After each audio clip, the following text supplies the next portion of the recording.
ও কাকিমা, তুমি কি দেখছো? আমাকে একটু দেখাও। তুই অবাক হয়ে যাবি দেখলে। আয় আয় দেখে যা, আয় দেখাচ্ছি।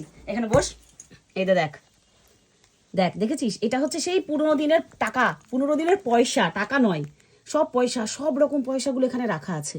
না, এটা আমার কালেকশন নয়, এটা একটা দিদির কালেকশন। তো আমাকে দেখানোর জন্য দিয়ে গেল, মানে ভিডিওটা করার জন্য দিয়ে যায়নি, মানে আমাকে দেখালো। বলছে দেখো কত কিছু জমিয়েছে। আমি তো আশ্চর্য হয়ে যাচ্ছি। দাঁড়া, আমাদের কালের পয়সাটা খুঁজি, এগুলো তো এ কালেও পাওয়া যায়।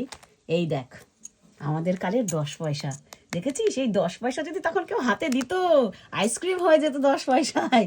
তারপরে দাঁড়া, এই যে দেখ, এই যে দেখ 10 পয়সা, এই দেখ 20 পয়সা। মানে 20 পয়সাগুলো পেলে তো হেব্বি খুশি। এই যে বড় 10 পয়সা, এটা, হ্যাঁ, এটা বড় 10 পয়সা। আর এইগুলো হচ্ছে ছোট 10 পয়সা। এই দেখ 5 পয়সা, 5 পয়সাও ব্যবহার করেছি, 5 আর 10 ব্যবহার করেছি। 5-এর নিচে যে 1 আনা টানাগুলো আছে না, এগুলো 1 আনা, এগুলো আমরা ব্যবহার করিনি। মানে এইগুলো হচ্ছে আমাদের সময়কার। আর আমাদের আগে যারা, তারা তো সব কিছুই দেখেছে, কিন্তু আমি দেখেছি 5 পয়সার থেকে।